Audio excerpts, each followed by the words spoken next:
boy. Good boy. Aw, thank you for talking to me. Hi. Got more sand. Chucks, if I could get the camera to cooperate. There we go. Hi. I'll go put the other bowl down. Here's Stripey. I managed to get Tux on Tux's bed last night. I brought Stripe and Marty in the house for a bit, and then I went out and I set Tux in his spot, and Tux settled down, and then once he's in the bed, he ain't giving up the bed. So we're headed out to Charlotte to take Johnny back sometime between 1 and 1:30 today. The plan is for Dawn and Johnny to go down the Greenway Trail together. Dawn's going to take the unicycle and Johnny will try the new bike. You know, no harm, no foul. If Johnny uses it often, great. And if he uses it once or twice and it sits out in the, locked to the bike thing, that's okay too. You know, basically we've given him no worries about this bike in any way.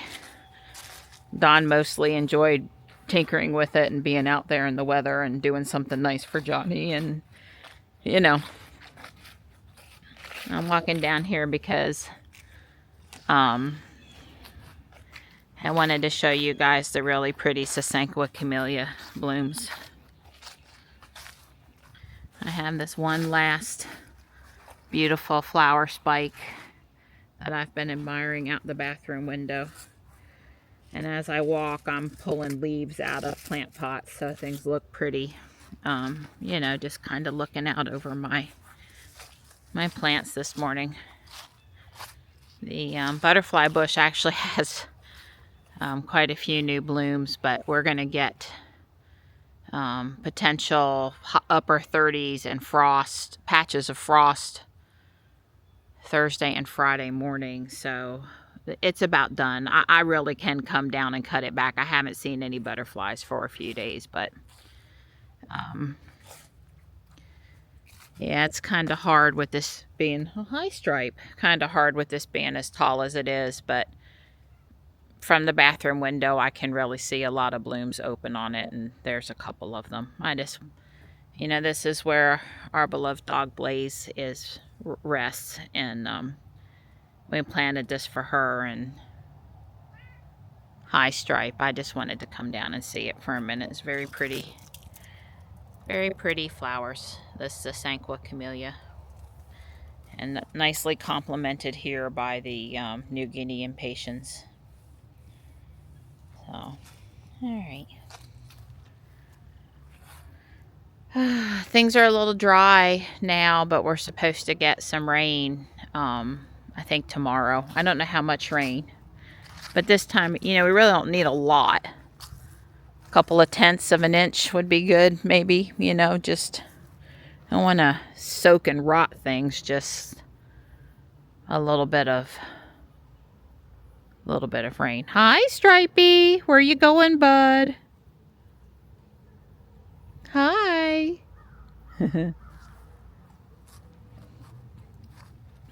This red bud that we put, flamethrower, looks healthy to me. Lost half of its leaves, maybe 2/3 of its leaves pretty early. So not sure we're going to see outstanding color from it this year. That's okay. I'm more worried about the longevity and health of the plant than I am about color this year. Now, this is one of the ones, this New Guinea impatient, that I thought about trying to dig up and save. You know, I got such a good deal getting them for $1 a piece. Really nice big plants late in the summer, and they're very expensive early in the spring, so I don't ever buy them. But I don't know. They haven't been one of the plants to do well under the house. You know, under the house is not exactly super warm. It's not exactly super warm. It's marginally warm enough to keep things, it keeps things from getting frost on them. It's, you know, warmer than outside, but it's not tropical warm. I did better last year about setting reminders and watering things down there. I really need to, you know, make sure I'm doing that this year. And look at this. I have really enjoyed it since we brought it home. Look at that pretty flower.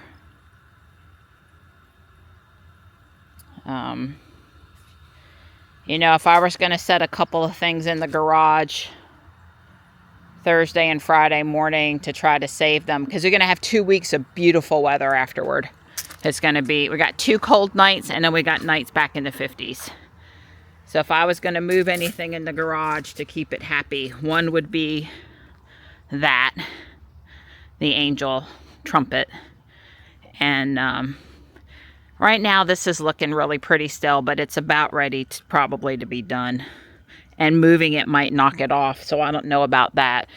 But maybe this and this hibiscus. It really doesn't like cold at all, and it has quite a few new blooms coming out. And I think if I were to take it in, it might I might get to see those blooms. That's probably about the only thing. You know, I'm getting nervous about, we don't normally put in the plants until under the house, the things we're trying to save, or the plant pots I don't want to undergo frost freeze. We don't normally try to do that until right around Halloween, so it would be 2 weeks early if we did it Wednesday, and with nice weather coming. But the 3 tropicals over here, I don't know. You know, Don has to move the lawnmower out of the way underneath, so doing it twice would be extra work on him. I'll keep my eye on the forecast. We have time Wednesday to move them if I decide to do that. We move those 3 tropicals, and then pretty much everything else we put under the house is mostly because I don't want the pot to get damaged more so than over the winter, more so than anything else. So, all right, well, let me get the water bowls cleaned. The leaves fall in the bowls, and then the water turns yucky brown this time of year. See here, the tannins in the, it can get kind of yucky. So it's best to keep cleaning it every day. I get a break a couple of days out of the year in January and February where the water stays clean for more than an hour, but not in the spring, the fall, and most of the summer. More flamingos. Jack-o'-lanterns that match the size and thickness, and it's actually a little thicker of the black cats. And I'm printing another tea light scene here, which is a bit of a surprise, and it's also quite industrious at 8 colors. This would be my first 8-color print. Let me just say that there are 3 browns, a medium, an almost black, and a very light. Some would call that tan. But for purposes of my thinking, is I needed 3 browns and 3 different shades. So Don had to pull the black. I actually had a little bit of confusion, but this is the first print I've done that's 8 colors. It's a 2-hour print, so it'll be done before we leave. There's several non-bamboo colors, so I don't like to leave those when, you know, we're not going to be home, just in case Don needs to come out and wiggle the wheel a little bit to unstick the filament from spooling properly. It's quiet this morning. That's refreshing. We've continued to hear dynamite booms. There's been a lot of, you know, fall. I got to spruce up my yard equipment running. I'm just enjoying the peaceful morning. Yeah, I'll definitely put these 2 under the house, although I'm not happy with the dirt they're in this pot. So maybe I'll put them in a different pot with some new dirt. I want to reuse this next year. I'm just, as far as trying to winter that over, I'm thinking it's not happening in that dirt. It dries out super quick, and it just doesn't seem to be nourishing the plants well. Hey there, sweet pea. You had me worried for an instant. I opened the door and you weren't up. You hopped up, though. I was like, wait a minute, where's Gray? Hi. Hi, Babu. Hi. That's a good girl.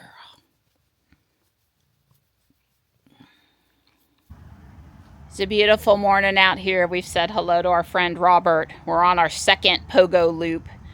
And we're looking at how this, it is one of those like Jeep thingies, even though it looks like a snowmobile. I'm thinking somebody salvaged parts off of it after it got set over there, but possibly before. Anyway, it looks brand new, so it's hard to comprehend how it's not functional. Like, did somebody really throw it out just because they didn't know how to get a replacement battery? Those batteries can be expensive, but if you shop around for them, if you do what Don does, you can find them at a reasonable price, 30, 40 bucks to get your kid's vehicle back going again. Should have been totally doable. Anyway, I definitely want to do the track. Yeah. I am so excited about how these turned out. Super excited. This is one of the things I found a piece of clip art and turned it into the tea light holder thing.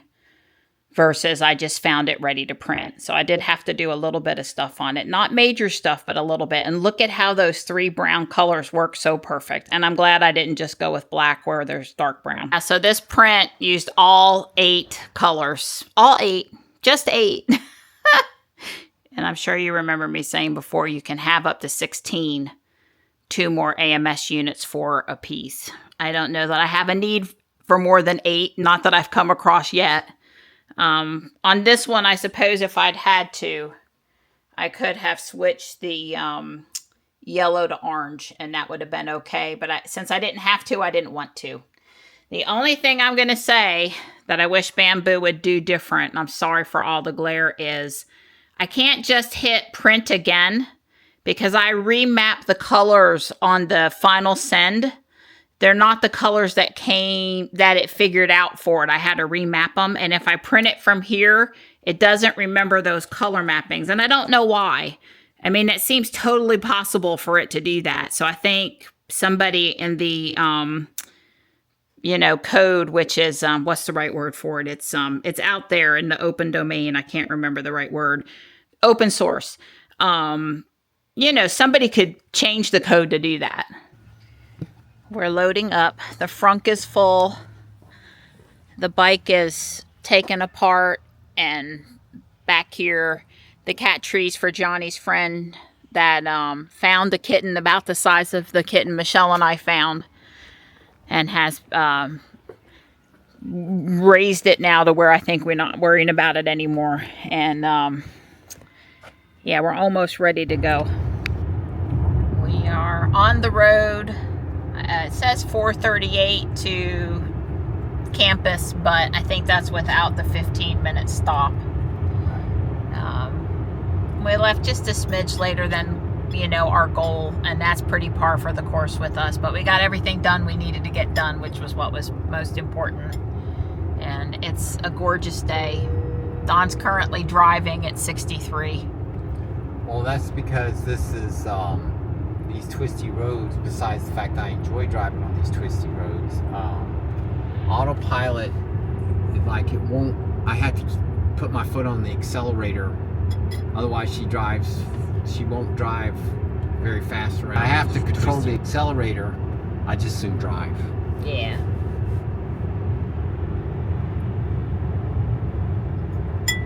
Maybe when they fix the speedometer or make it the way it was, it won't be the case. But right now, this poking at 43 miles an hour. Yeah, when you want it to do 50 is not happening. Right. Well, even if I wouldn't mind if it slows down excessively for the turns, as long as when it gets out of the turn, it accelerates back up to 45, 50 miles an hour. That would be fine. We're seeing a little color, just a little, just a hint. Yeah. But after we have the cool mornings, Thursday and Friday morning in the upper 30s, we'll probably see it start to color up pretty quick. Yeah, well, I'm also happy that Mike was right about the forecast. He said it was going to cloud up in the afternoon. And having drove over there Friday to pick up Johnny, basically the clear skies, bright sun, basically it was really hard on my eyes. It's nice to have, and I got hot because we were sitting in the sun, basically baking in the sun. I appreciate the cloud cover. It'll be a little bit more comfortable to drive. Yep. Well, I will be looking west on the way home. That will be out actually it'll be out your window. I'll be looking west on the way home though, hoping to see, or we'll pull over at 7:30 if we have a spot to look west and try to see the comet again. Yeah. Because we'll be out and about at that time. So I finished my current Kindle book.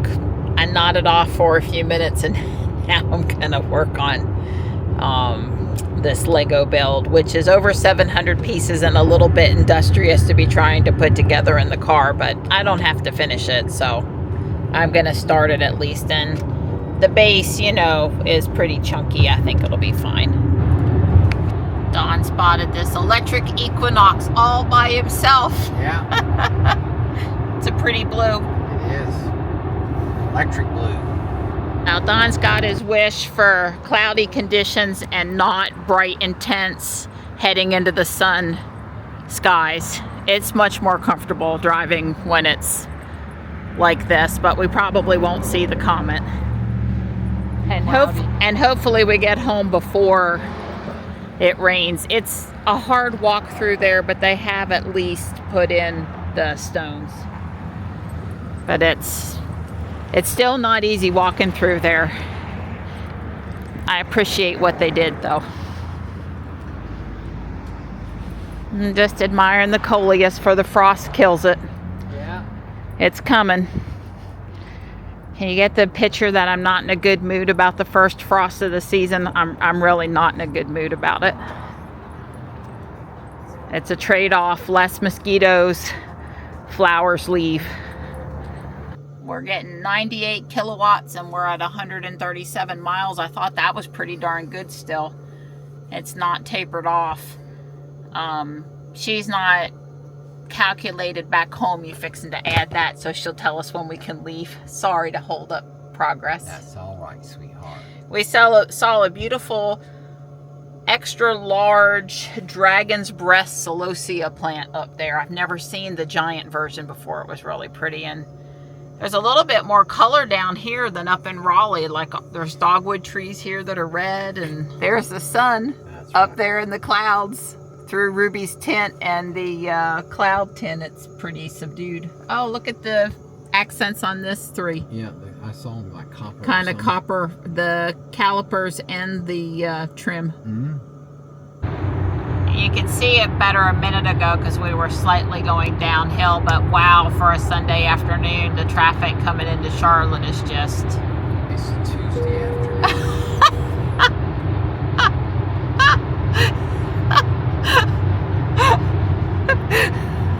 Thanks for the help. You're welcome. It seems like a Sunday.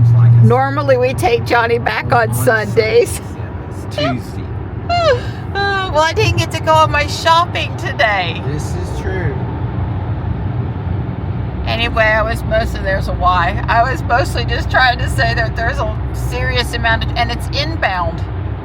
It's not outbound, although outbound's pretty busy too. Johnny and I are here in Target, and I have to stop by the Lego aisle. Look at this cool minifigure in the Harry Potter Advent calendar. Wow. They have some of the Christmas sets here. They have this gingerbread, and they've got the nutcracker. So there's quite a few. They got a good selection here. I think it's 2 aisles worth. Of course, it's not a very long aisle. There's the fancy wreath. It is very pretty. We're here on campus, and Don and Johnny carry the stuff in and out, and I stay with the car. Don did a quick shakedown just to make sure it was still riding as good as it was before we took it apart and put it back together, I guess. Yeah. Johnny's grabbing their helmet, and they're going to go on, like I said, they're going to go on the Greenway. Don's got his unicycle up in the frunk. Yeah. First ride on campus. Have fun. I'm jealous I can't go too. Somebody's got to stay with Ruby. And the football stadium is like that way, and that's where they're headed. I guess Johnny said not the Greenway, but toward the football field. How was that first ride? It was good. It was good. Okay. I'm out of breath. You should have seen him go up that hill. Really? There's a really steep hill there. He just pounded right up the hill. Wow, well, that's because you fixed the gears up just right for him, huh? The gear ratio is going to do him well on this. He's got it. You know, there aren't killer hills, but there's enough hill that it's good to be able to pedal up on without struggling too much. So we've started our way back to Fuquay. We've said goodbye to Johnny for this trip. I can't even say that without getting choked up. We're gonna get to Thomasville at 17%. Home is looking around 9:30. It wants us to charge for 15 minutes. That's looking very normal for us. You know, the bike ride was a success. Johnny is stocked up through Thanksgiving, as far as we know. Our intent is obviously to bring Johnny home for Thanksgiving. There's not a lot left to the semester after Thanksgiving is the only real problem. But anyway, you can see it's cloudy. There's not going to be any comet viewing tonight, and I am trying to finish up bag 2 before it gets too dark to do anything. I think there's 4 bags total. Yeah, it's 7:15, and with the cloud cover and everything, it's pretty dark out there. We've run into a little bit of rain, but nothing intense. We've got, let's see, about 21 miles to the Thomasville Sheet supercharger. Seam in the bridge really threw my arm for a jostle there. We continue to have light rain. The supercharger, the car, told us we could leave with our arrival at home at 6%. And that seemed to be cutting it a little late on a cold, drizzly night. So we hung out for an extra 5 to 10 minutes and got the car to 20% and then took off. And we've been on the road a little bit, and she's still saying arrival at 20%. So it's all good. We did have a little snack, although we've got something waiting on us at the house. We're home, unpacked. The timer just went off on our dinner. Dawn's gonna go serve it up. I am starting to offload today's files.